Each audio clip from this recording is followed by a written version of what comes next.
welcome to the SATSA Africa Travel Week webinar on evaluating captive wildlife attractions and activities. We're here with Kira Powers, SATSA's Chair for Responsible Tourism Committee, and Gavin Reynolds from Spirit of Africa. And the captive wildlife attraction and interaction issue has been very complex, very contentious, and very emotionally charged. There's a lot of public sentiment, not only here in South Africa, but internationally, against those tourism experiences that exploit animals. And since our wildlife and our communities in South Africa really are the bedrock of our tourism industry, we've got to act now and highlight the competitive advantages that we've got, rather than promoting short-term irresponsible practices that harm the reputation of Destination South Africa. So today we're going to take you through the locally born, locally relevant guide and toolkit that was created by SATSA. Can you believe, Kira, what 2019? Time has absolutely flown. But it is particularly relevant now with the announcement by Minister Barbara Creecy that we were going to be banning captive wildlife experiences and putting that into policy. So you know the drill. The chat is open and I can see Ingrid's already used it. Thanks so much, Ingrid, connecting from cold and windy Cape Town.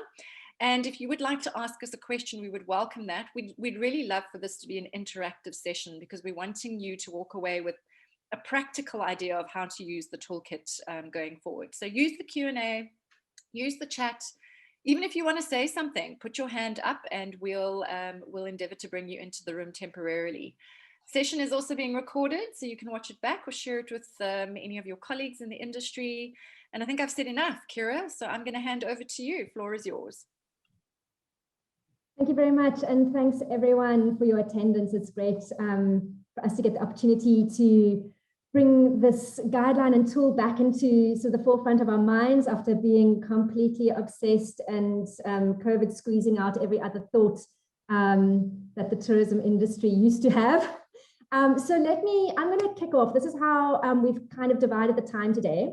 I am going to go through a few slides now. For those of you who have seen us present this guide before or have read through it yourselves, thank you for your indulgence while I go through a summary of it for those that haven't. Because obviously, if I don't give you the background and explain how this guideline was formulated and how the tool works, then nothing that follows in this session is going to make any sense. So I'll go through that, and then we've been given two interaction facilities to evaluate using the tool to do that together and collaboratively. So we're going to take some time to do that together.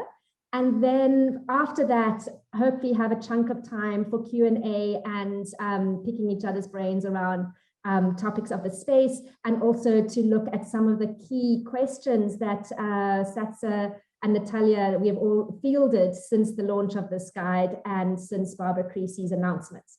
So that's what the time today is going to be focused on. So I am going to share my screen now to kick off with the slides. Here we go. Okay, so for those of you that haven't seen what it looks like, it's a guide to evaluating captive wildlife attractions and activities, nothing else. And you can find this guide either while we are talking to download and look through it, or afterwards at the SATSA website. And then particularly if you click on the tab that says About SATSA and then SATSA Projects, that is where you can download the full PDF. It's an interactive PDF, so you can navigate it, you can jump to sections, go backwards and forwards. It's I think that is one of the key things that we wanted to achieve with this document, was that it wasn't like a policy or literary heavy document, but really fresh and simple and accessible to everyone. So if you've avoided ever looking at it because you thought it was just going to be paragraph after paragraph, I suggest you do go and have a look, because it's actually really fun and very simply explained. So the purpose was to reach a broad cross-section of our industry. So both the owners of captive wildlife experiences, the visitors who go there, and the buyers like us as tour operators or DMCs or agents on behalf of clients. So it was to assist all of these people, all of us, in making good decisions based on sound ethics, and therefore to support good practice only. we were under no illusions that we were going to write, you know, a groundbreaking thing. So we knew that there were many other really good guidelines out there, especially by the Dutch Tourism Association, the British Tourism Association, ABTA, Fair Trade Tourism. So we wanted to add to the body of knowledge and not repeat a body of knowledge. That would have wasted everyone's time. So because a lot of other organizations and other material focuses on welfare of animals, we were trying to look much further beyond just the welfare, how our animals looked after, because we're in the tourism industry, that's not really our ambit, but to include the really critical issues of source and destination, because this is what is relevant to African wildlife as opposed to any other sort of domestic animal situation. So we were looking at the full life cycle of the use of wildlife in tourism, and looking then beyond the care of the wildlife in the system to the ethics, and then trying to transform the actual transformation of the system.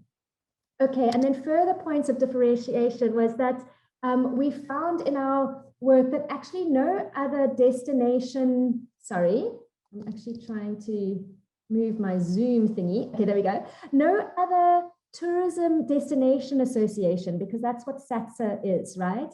No other association had done this kind of work on behalf of its members. It had always been left to things like a country's comparable SPCA, for example. And then also to introduce the idea of having an ethical framework to underpin the policy that we came to, so that long after our committee as individuals were no longer involved, it wouldn't really matter who was in the room of advancing this policy or changing it over time. It shouldn't matter if the ethical framework remained the same and constant. And then lastly, our really important goal was to come up with a practical tool that would be of high utility so that people would actually use the findings that we came to, and that this wouldn't be a report that just sat in a drawer and gathered dust. We really wanted it to be adopted and to be, for many years, out there in the tourism space as an aid to assist people in making these good choices to support conservation efforts rather than tourism, just sort of money-making attractions. And then also just to note that it was a large public participation process, obviously a lot of research, theoretical research as well, consultations, live consultations that took place, so that we hope the industry would own the material because they were involved in it, and that it wouldn't be imposed upon them. And yeah, so those was a lot of what went into our approach and background. So what came out of this sort of idea to adopt an ethical framework into underpinning the policy that we came to, so that it wasn't just opinion? We selected the locally developed integrative approach. So I don't know that many of you would have heard of this before. The most commonly known approach to wildlife is probably sustainable use, which allows for the sacrifice, I guess, of individual animals in the goal of the greater good. So you can use some sustainably for the greater good of, say, conservation or whatever other outcome you're looking for. The integrative approach is what we chose because it was so locally relevant and informed by African philosophy, informed by Ubuntu, informed by animal rights law, informed by our constitution. And it was developed by Professor David Bulchitz. We are very grateful to him.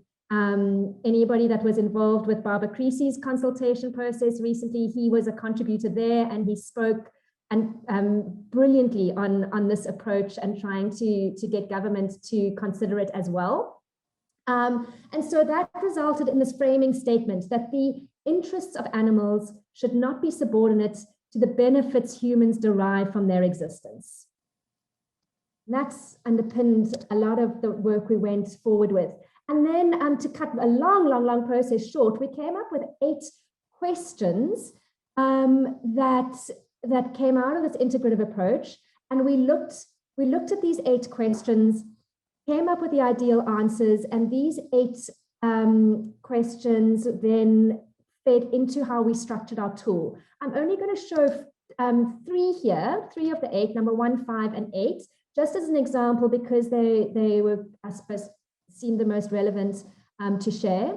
So there were questions such as, is it in the best interest of animals to be in this facility or to be in captivity? Our ideal answer to that would be yes.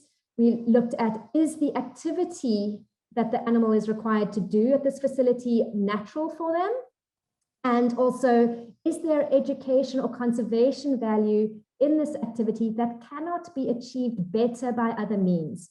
And we'll talk to this when we are using 2 facilities as case studies and applying the tool shortly, because we have found that this is the toughest question to answer, because so much of animal attraction tourism is now pitched and framed around education and outreach and ambassador animals and that kind of thing. So it is the toughest one to reach your own feeling or decision about whether that justifies the captivity of the animal or whether it doesn't.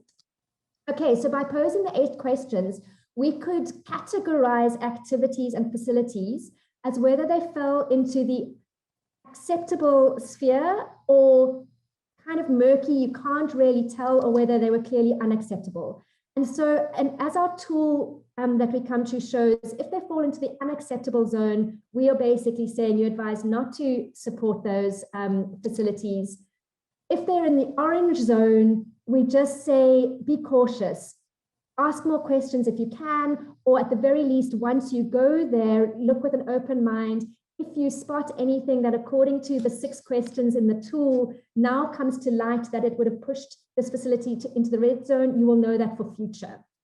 Okay, and then of course with the acceptable zone, our actual primary thing is not to be too critical of those that fall into the red, but really to channel the tourism dollar into the green facilities and activities, because these are the ones that we are going to need for South Africa as a destination to outcompete other destinations. We want conservation to thrive. We need animals to survive. We need natural environments and ecosystems to survive. So we want the money to go there. The more money that gets spent at the more kind of zoo-like facilities actually doesn't help the greater goal of conservation very much. So we want to, with this tool, try and encourage people towards funding, supporting, visiting, and using the facilities that fall into the green zone. So then we also looked at sort of the tourism activities that involved captive wildlife that would fall into our classification as unacceptable. This is just a screen grab or a page grab from the PDF. I'm not going to go through all of them, but for example, you will find each and every of these activities there. And then you can see in this picture, you click on the one that's highlighted on that page, and it will take you into far more detail about why that activity is unacceptable according to the integrative approach. And nicely, we only actually came up with 5, like sort of black and white, but actually red activities. So it's really easy. There are so many animal facilities and attractions and things to do that are completely permissible in terms of this guideline. So we don't want the industry to think that actually their choices are so limited now and there's nowhere that they can go. It's only 5 things that really bin you immediately as an activity owner into the red zone or the unacceptable zone. So that is performing animals, any tactile interactions with any infant animal, tactile interactions with predators or cetaceans, and that's your marine, the whales and dolphins and things, walking with only predators or elephants, and then of course riding of any animals. That obviously is mostly you think of elephants. You also get obviously the ostriches. Some people might have you walking across crocodiles, you know, who knows what, but it's actually, you know, being sort of on board of an animal. So all of this work and these filtering processes brought us down to making this tool that we aimed for, the one that would be practical and high utility that any Tom, Dick, and Harry in our industry, as a tourist or as a seller or as a buyer, could use. So we wanted it to be quick. Like, no one's going to read a 90-page guideline or a PDF document before going to an attraction. So this is a short 1-pager, and it rapidly assists you to choose what you should support and what you should avoid by taking you through a sequential list of questions. So firstly, at the beginning of the sequential list, it will immediately identify what is a true sanctuary or rehabilitation center. And then you can skip all the other questions and you go into the green zone. Then secondly, if it doesn't qualify as a true sanctuary or a rehabilitation center, you go into the following questions, which is a process of elimination that will filter out whether an attraction falls into the red zone or the green zone. And then finally, if a facility has made its way all through the 5 first questions, the last 6 question will kind of grade it. It will fall into the orange to green area, and it will grade it whether it is truly acceptable or to be supported with caution. So this is what the tool looks like. This is what the whole endeavor that SATSA embarked on culminated in. So here you can see the 6 questions. You see on the bottom that the questions lead into a spectrum of red, avoid, into the green that you can support. In 2019, our line in the sand was based on just those 5 activities, which in a way is very kind and gentle on our industry. More hardcore animal rights activists or very green advocacy groups would have put that line much further into the orange.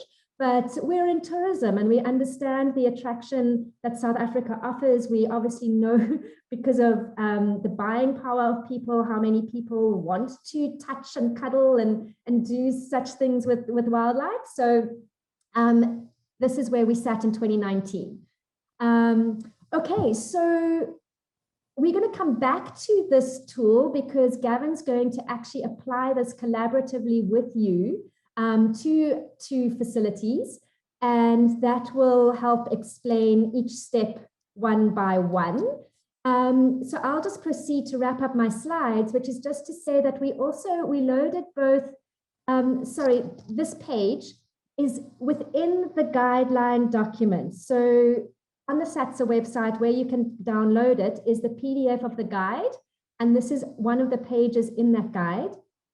Then there's a document that says the tool, and that is this document, also a PDF, but it's designed to open on a mobile phone.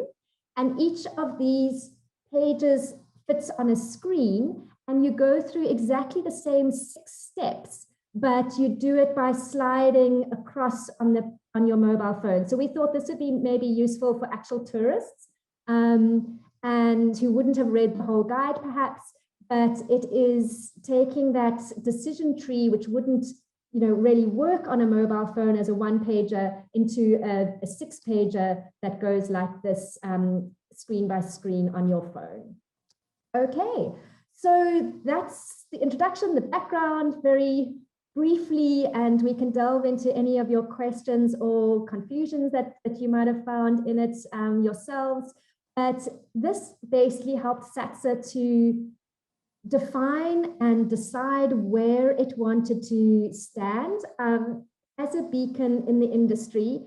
We do stand for, normally on the business side, for integrity. So to be a member of SATSA, you obviously have to annually comply with the fiduciary and insurance requirements to be a trustworthy tourism organization. And we decided that this should now extend in this modern day and age where the tide of public opinion, the tide of the buying power of tourists internationally from our key source markets was really showing us that certain things were no longer sitting well. And particularly a study showed that the decision makers of tourism families overseas, who when they picked a destination, it used to be the wives who decided where the family was going to go. And studies are coming out now that it's actually the children who are telling their parents where they want to go or where they're happy to go on holiday. And children are saying, we don't want to go to countries that kill animals. And that was particularly related to a hunting question in the survey. But for SATSA to do its duty to maintain the reputation of the country, to make sure our members get clients and customers across our borders and into our facilities, we needed to clean up the reputation. And so this is what we did to do that. And we basically saying here, we invite you to use this tool to come to your decision. Okay, Gavin, over to you. I think I'm going to stop sharing, and Natalia, if there's anything you want to chat to us about before we go ahead and apply the tool, please go ahead, please do so. No, I think let's dive right in if Gav's ready to share his screen. And if you do have any questions for Kira or for Gavin, please do put those into the Q&A folder for us.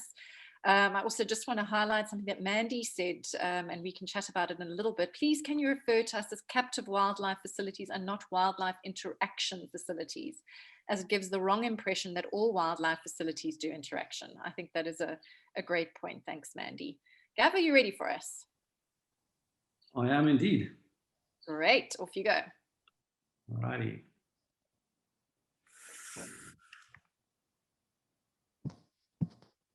Hey guys, welcome. I'm super excited to be able to share this tool with you after such a long time. I'm going to try and see if I can make this simple for you so that you can see what we see through hopefully a similar lens or the same lens. So the way we're going to do that is I'm going to talk a little bit about the screen that I've just brought up, and then we're going to look at two facilities that came up in a survey that or some questions that Natalia got together, and we're going to see if we can come to the same conclusion applying the tool to those two facilities. So just a little bit on this screen. We've just picked up this morning that this screen is not in the tool that Kira brought up a short while ago for use on a mobile phone. And this is an absolutely critical screen to use. If you only have the screen, then you have enough information to be able to make a call on if you should support a certain facility or not. So a couple of things I want to point out here. On the left-hand side of this screen, you can see the wording disqualifying criteria. So if you approach your evaluation of a facility based on the activities that are offered by that facility, all we're looking at is disqualifying criteria. In other words, anything that they do that gives us cause to avoid that activity and therefore the facility. So if a facility has one activity that falls into the avoid category, then we avoid the whole facility. Okay, so that's the first point to make. So anything that falls to that is outside of the scope of avoid can be supported. And as we develop our what we call moral sensitivity, and we get better at applying the tool, and based on your corporate policy, you might become more selective even on the facilities that fall into the orange area. And the orange area just to the right of that 2019 line in the sand is where we say, ask some more questions, do a little bit of investigation, maybe go visit the facility, maybe do some more research on things like booking.com or any other feedback forums where you can get some more information about what really happens on the ground. Okay. Then if you look at the extreme right of the screen, there are very few facilities, if any, that are going to be 100% green. So don't look for those, okay? Look for the ones to avoid. If we avoid the bad actors in the industry, we cut out 90% of the problem. Okay, so you don't have to get this 100% right. You just have to say, is there anything that I find that raises a red flag for me, and on which basis I need to avoid this facility? Okay, so let's look at the first facility, which is Taniqua. Okay, this is not my choice. This is something that's come up in a little survey that Natalia did. So if anyone from Taniqua is present on this forum, don't take this personally. Well, right. Actually, Mandy was kind enough to put Taniqua forward, so she's fully aware. That's excellent. Okay, so I think what we must do is if the participants can pull up the website for Taniqua. Do you know what the domain name is offhand, Gav? I do, taniqua.com. All right, I'm going to paste it into the chat. So you all hopefully are on your PCs, unless you are on your phone listening to this webinar now. So if you go to taniqua.com on your own screen, I'm going to do the same exercise myself. And got it. Okay, Gav, I'm ready. Hope everybody else on the call is as well. Right, let's go. So I'm going to verbalize the question and then maybe elaborate a little bit on it. And then we're going to ask for members of the audience to actually give us the answer if they think they have an answer. And we see if we can go through the decision tree like that. If you struggle, or if there's no one willing to put their hand up, then I'll attempt to answer the questions for you, and we can see where we end up. All right, so the first question, just following this decision tree, question number 1. Does the facility practice all the criteria for a true sanctuary or rehabilitation center? And does it call itself a sanctuary or rehabilitation center? That's the first thing that we look for. So does it call itself a sanctuary or a rehabilitation center? If it doesn't and it doesn't pretend to be one, then we can go straight on to question 2. But if we look at their website, what do they say there?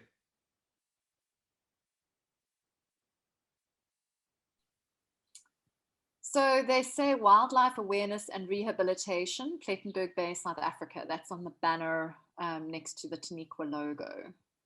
And then there is a menu item called wildlife rehabilitation, but there is also a menu item called wildlife tours, which breaks down to wild cat experience, Eco Kids Family Challenge, private tour, Taniqua nature experience, and cats in conservation full day, and an accommodation tab as well. So they're calling themselves a rehabilitation center. So let's attempt to answer this question. Does it meet all our criteria for a true sanctuary rehabilitation center? So is there any evidence of breeding of animals is the first question. Not that I can see. Okay, is there any evidence on trading of animals? No, definitely not. Okay, performing animals, like as in a circus? Negative? No. And are animals used in tactile interactions or walking with the public? Tactile interactions means touch. Think of lion cub petting. That's the absolute no-no tactile interaction. Don't think so. It says get close to, but it doesn't say touch. Okay, and then are the animals in captivity because they were sick, injured, orphaned, rescued, donated, and or abandoned? I think that's clear from the website that yes, that is the source of the animals. Mm-hmm. So we can tick that one as a positive. Will the animals have a home for life or used in situ repopulation by reintegration back to the wild or relocated as part of a recognized conservation program? There's evidence that that happens. Okay. Yeah. As opposed to yeah, a line breeding facility that has got a grey audit trail on what happens to the lions when they become too big or too old for walking with them. Okay. And then the last question, is the facility compliant with all relevant legislation and is it transparent in its operations and marketing collateral? Okay, so there's no direct way to audit that, but let's assume that that they are. Okay, so we're looking for evidence to the contrary, and it's not possible to ascertain that by simply looking at the website. Okay, so I'm going to go just to the first point: no breeding of animals. Okay, so, and I might be wrong here, Mandy. If I am, then I apologize. But for the purpose of the exercise, I want to take to the point. Let's assume that there is evidence of breeding of animals, maybe not at the moment, but that it did happen in the past. Okay. So let's then assume that the answer to question number 1, because of that one disqualifying criteria, okay, is no. If all those answers were yes, we will go to the far right of the screen, we go straight to support, and we say, wonderful, these guys got absolutely no problem. But let's assume that breeding has taken place in the past, and that therefore the answer to question number 1 is no. So let me go to question number 2, following the decision tree. Does the facility offer any one or more of the following?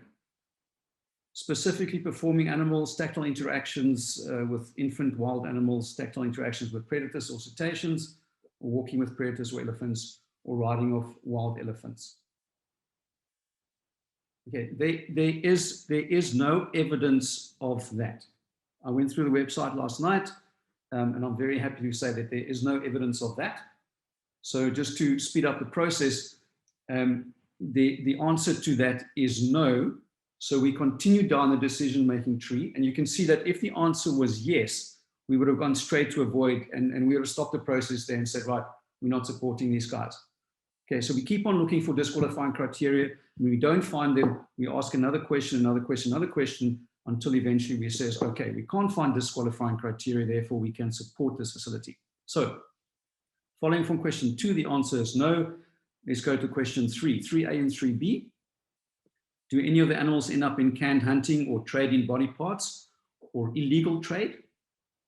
There is no evidence on the website to support that. And 3B, is there breeding of lions and or tigers? And the answer to that is also no. Okay, obviously if any evidence of this surfaces through media or past investigations or any other source that raises questions around these 2 questions, then you would say let's avoid those guys. You know, there are other places to go to, there are other things to do, and we'd rather operate in the things that we know.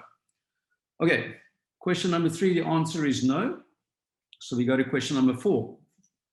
Is there any indication of misleading advertising, deceptive behavior, or lack of transparency? I'm very comfortable to say the answer to that is no. If you go to question number 5, considering compliance here, is there any indication of illegal operations? If the answer had been yes, we would avoid them, but the answer is no. So we continue with the last 3 questions under 6, where we're considering source and reason. So source being, where do these animals come from?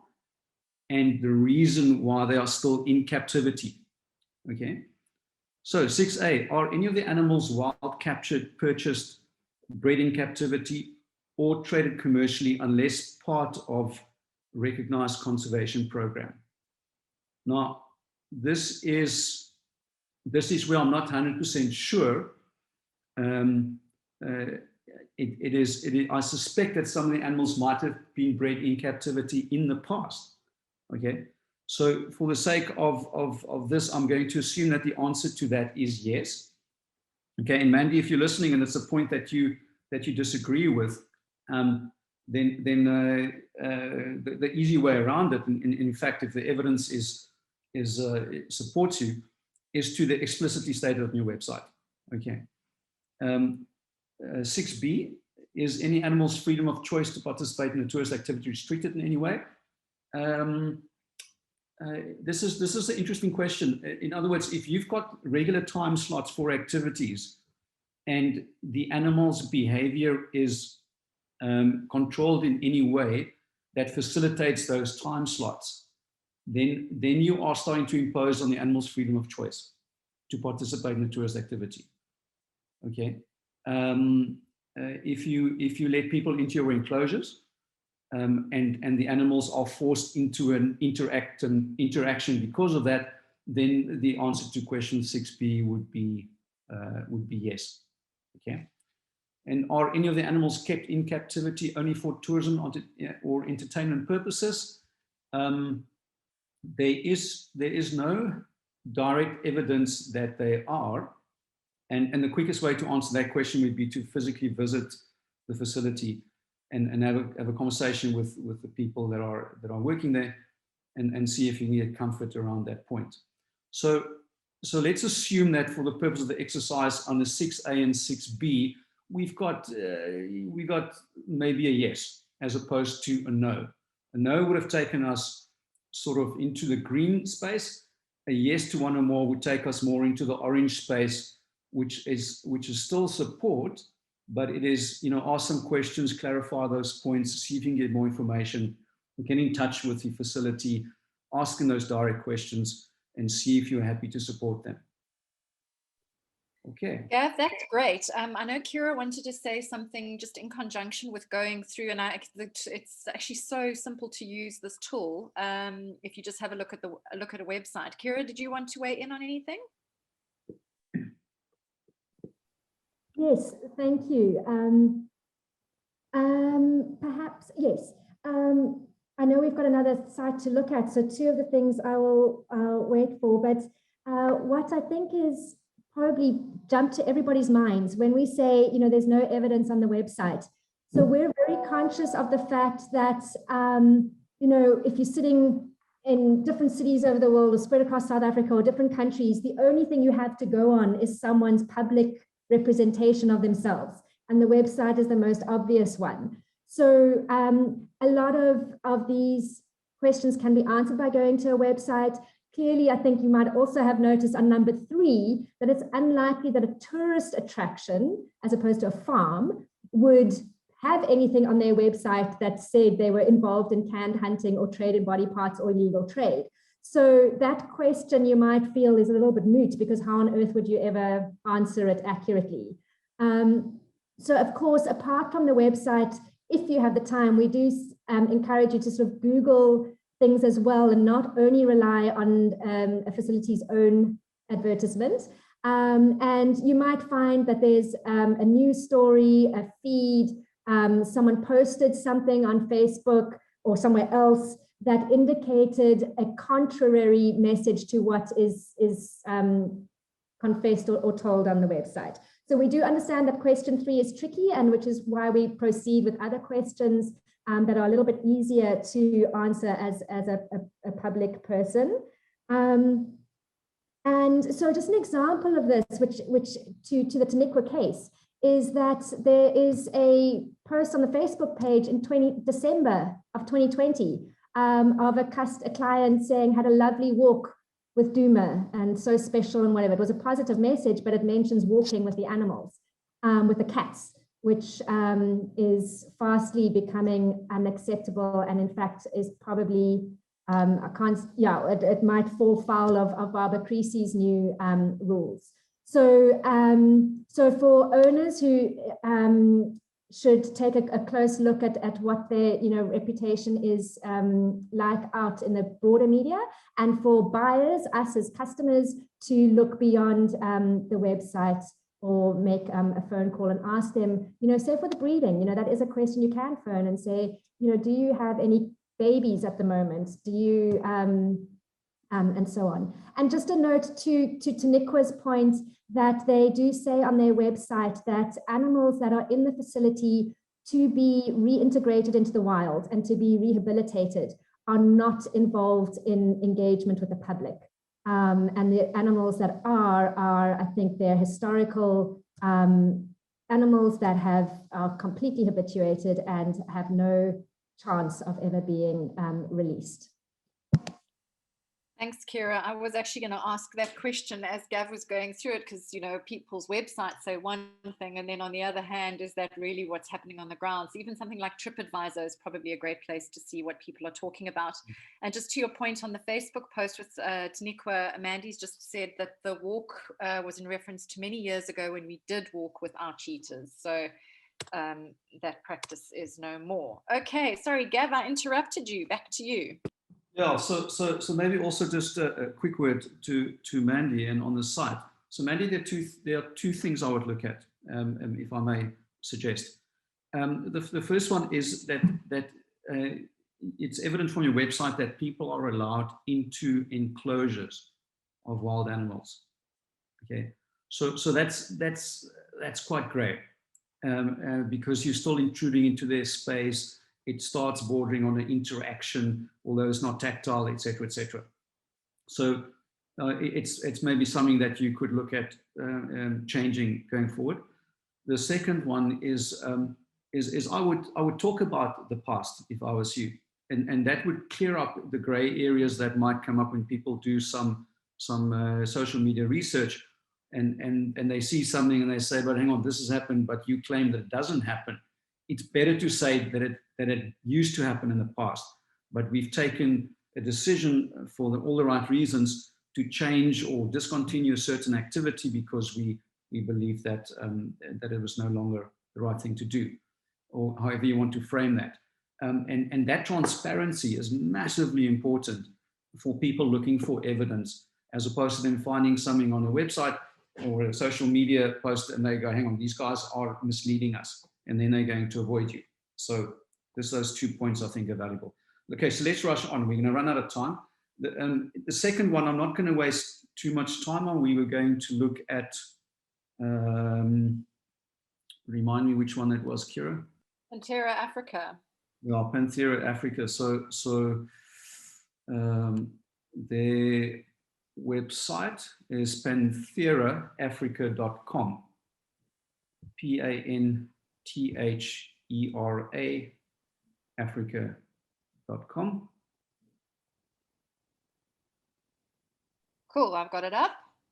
Okay, so I'm going to quickly run through this so that we can get to some of the questions, the key questions, which I think is really valuable to explore. So if we look at Panthera, for me at first glance ticks all the boxes under question 1. Okay, so they then go straight through the arrow, the green arrow on the far right hand side of the screen, and they go to support. Okay, so there seems to be no apparent reason why we need to go through the rest of the decision tree and ask all the rest of the questions.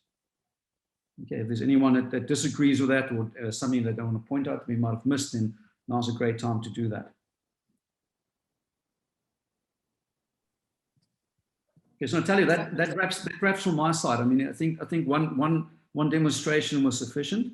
There's some other questions you posed to us, which I think are really important to get through. So if we can spend the rest of the time trying to do that, then that'd be valuable. Yeah. Cool. Awesome. Okay, well, Daryl's actually asked the question. If you do have any questions, please feel free to throw those into the Q&A. How does one discern between active breeding and 2 rescued and possibly endangered animals reproducing? So how do you know?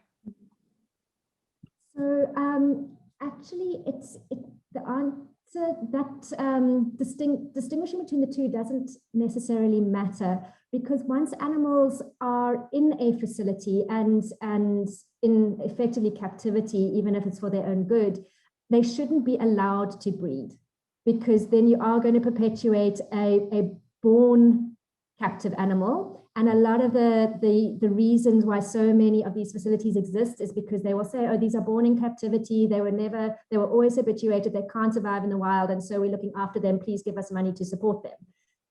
So if animals are brought, they are rescued, they are injured, they've been abandoned, there's a human wildlife conflict situation, they're brought to a facility, they should be separated or sterilized in order to, or put same genders together, whatever might, I mean, conservation and animal experts are, vets and so on, are better informed than us. But the bottom line is that once you have a facility of animals, they should not be allowed to breed and reproduce. We are extending the timeline of our problem with this, of clearing up industry, and we're just birthing animals into unnatural situations. Karina's asked, why is tactile interaction, so brushing or feeding elephants, not an avoid criteria? Okay, so our tactile interactions, we said, with infants or with cetaceans and predators. And I think this has to do with our 2019 line in the sand, which, if you read the full guide, we talk about how we anticipate, not only would like to see, but we do anticipate that market forces effectively are going to push this line in the sand in the coming 5 and 10 years further into the orange and yellow and green, in which case that's an exact example of an activity that was not one of our 5 disqualifying criteria that we would probably find in future would become one.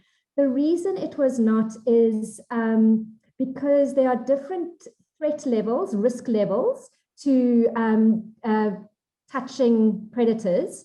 And then there's a different, I guess, sort of an ethical level at the point of tactile interactions with babies, because babies are really produced for the tactile interaction. So if you stop the monetary benefit of tactile products, then you're not going to breed the babies to satisfy it. So it's a little bit of reverse psychology there. But going back to the elephant issue, because there was such a growth in the elephant-back safari industry, there are a lot of elephants, habituated and trained elephants in captivity. And we, in a way, want to respect the owners and facilities' attempt at changing. And almost every facility that's offering brushing and washing of elephants is doing so because they no longer offer riding. So hats off to them. They're no longer offering riding. They've toned it down. They're phasing it out, but they're still sort of justifying they need to fund the upkeep of their elephants. So this is exactly where in our guide we also talk about at the end of the 6 questions, there's an element of personal, you've got to make a personal judgment. And I can tell, sorry, I don't know the Karine, your personal judgment would be, no, I don't think that brushing of elephants is right. Someone else's might not be. So it's in that orange zone where you start to use your personal moral compass on making that decision. And Natalia, if I can just add a point there. Yeah, go for it, Gav. So that issue is also addressed on the question 6b. Is any animal's freedom of choice to participate in a tourist activity restricted in any way? So where animals are coerced to line up for a feed that would not be a natural activity for them, or it's not their natural choice to come towards feeding, then we're starting to answer that one as a yes. And that would take us into the orange area, which if we have to develop this tool in 2021 and move that line in the sand, we might very well move it so that is one of the activities that is now to be avoided. Okay. That's great, Gav, because that was going to be my next question. This 2019 date at the bottom of the screen is now just jumping out at me after I've just heard you and Kira. So my question is, this line in the sand that we had in 2019, do you foresee in the near future that line in the sand moving to the right? Is that something that you are already considering working on? 2019, can you believe 2 years ago? Yeah, let me answer that. So Nats, I think that's it would be welcomed if we decide to initiate another process to put a 2021 line in the sand. Okay, but that would have to be an initiative that is triggered by SATSA, and we would have to dedicate some resources, financial resources, and so on to that process. But be it as it may, this tool was always designed so that it can be applied into the future, and hence the idea of a line in the sand that we can keep on moving further to the right. If you look at that same screen that I've got up at the moment, we continue advancing that line to the right hand side to include more and more activities into what we consider unacceptable and should be avoided, and that is to do with the extent to which the moral sensitivity of our audience and our clients evolve, so that we make better moral decision making. So the 2019 line of sand was based on on where can we draw a sand with a line in the sand that will cut out 80% of the bad actors, and help us to move the conversation forward.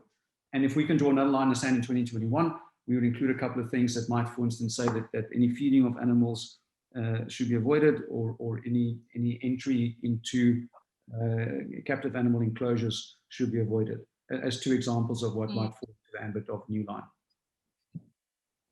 So Ian has said, should consideration be given for the animal welfare in captivity? Sorry, Natalia, I was actually reading the chat. Can you say that again? Let me run with that, Salon, for the sake of saving time. So Ian has asked, should consideration be given for animal welfare in captivity? Yeah, so that's the answer to that is absolutely yes, but it was outside of the scope of our initial process. One of our recommendations at the end of our process was that a panel of experts in animal welfare is appointed, and that they can introduce regulations around that. So it is an area that's not covered and absolutely should be covered going forward, but is outside the scope of our assignment.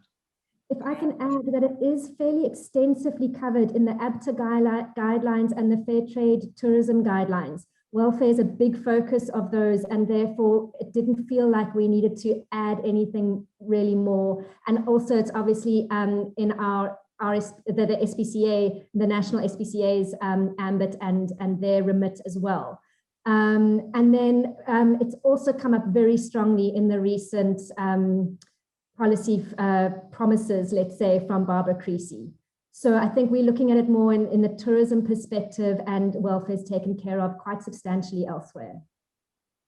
Yeah, and that was one of my questions. Final comment on that, Nats, which is really important. Yeah. I mean, the great thing about welfare is it's something that's really easy to visually verify.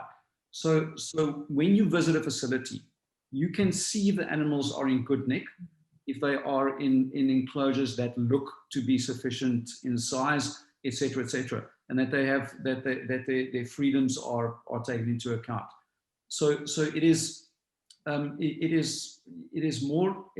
easier to establish than what happens behind the scenes.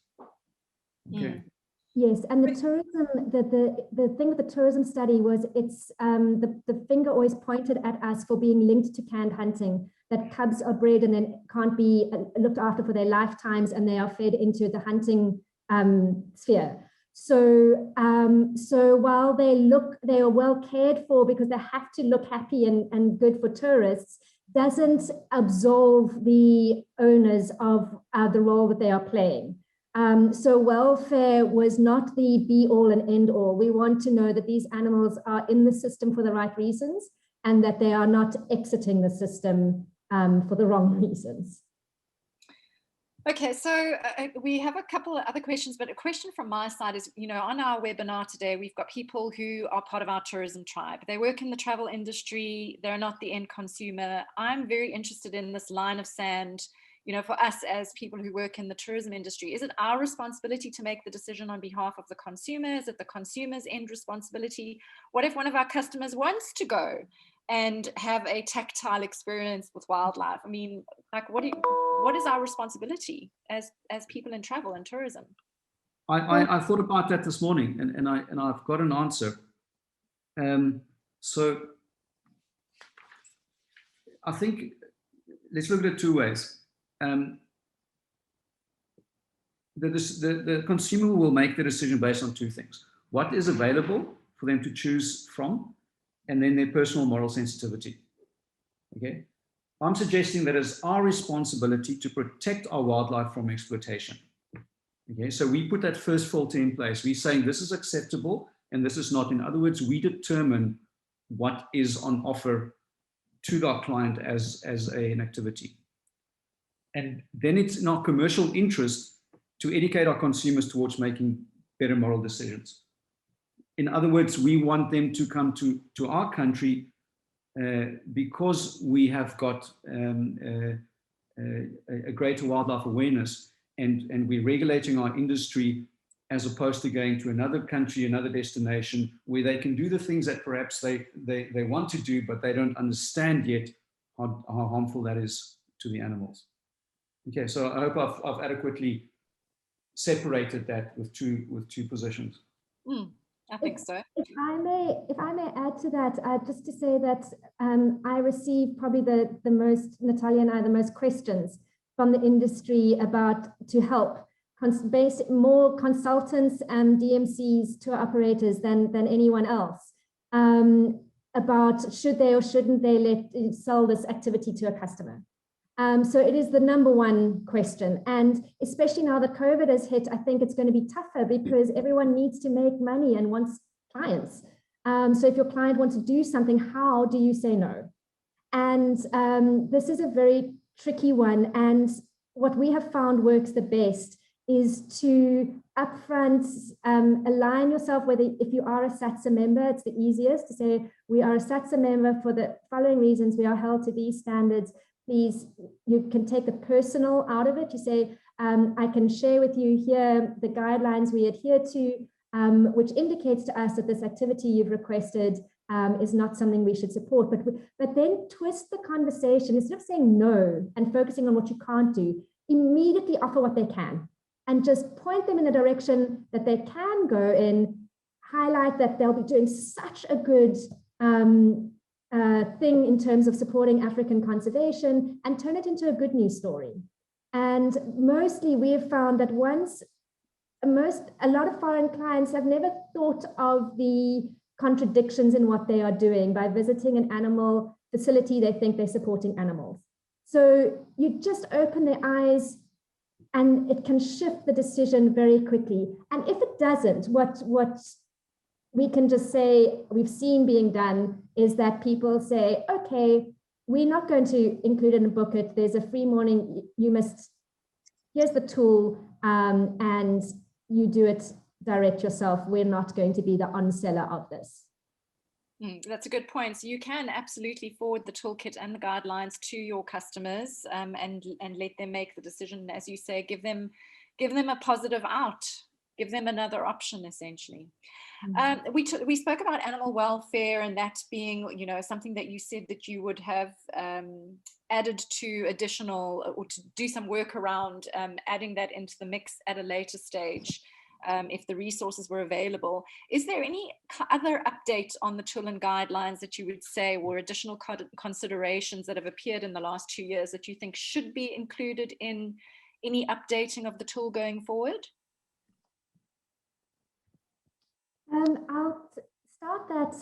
Natalia, what Gavin and I found in preparing for today was so encouraging to see that either by virtue of this work that we did, which made quite a splash at the time, but also I think because of what the department has come up with recently, and also what we always suspected is that market forces were going to affect the industry regardless of whether we did the study or not. Because it's always the follow the money. If our source markets no longer smile upon captive animals, then and that practice, then the money will dry up and you won't see the businesses there anymore.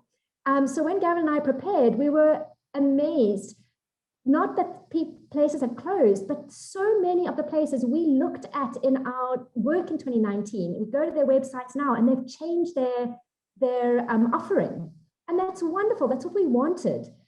We can't extinguish it, everything overnight. We needed to see the shift, and the shift is happening, and that's beautiful to see. So would we change the line in the sand? Yes. Gavin, you probably want to step in on that front. Yeah, I think I mentioned some of those points already. Maybe we would say that any activity where visitors are allowed into the captive enclosure should be avoided. What was the other one I mentioned just now? There was another one that came up just now. So never mind. It would be a practical disqualifying criteria that would make it a little bit more difficult for facilities to satisfy needs of their customers that impose on the interest of animals. So where the commercial benefit outweighs the animal's interest. And on my side, I would take a much closer look at the rehabilitation side of things, because we would like to see that rehabilitation results in release. And there are certainly circumstances where it's not possible, but true rehabilitation should be a wild animal brought in for care, maybe veterinary care, kept away from humans and released. Really, only animals that have been habituated or born into captivity are the ones you can't release. So if a rehabilitation center has a whole lot of tourism engagement activities with animals, it means that rehabilitation, they were never going to be released. So I think that is something that just needs a lot more expert analysis, expert look at, and see whether it's used as a smoke screen or not. And yeah, that's where I would see the line focusing a little bit more on in future.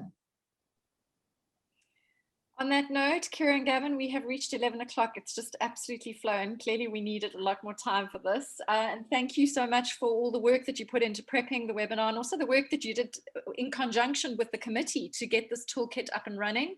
It is totally our intention to keep it alive, to keep promoting it, to keep asking our industry to support it.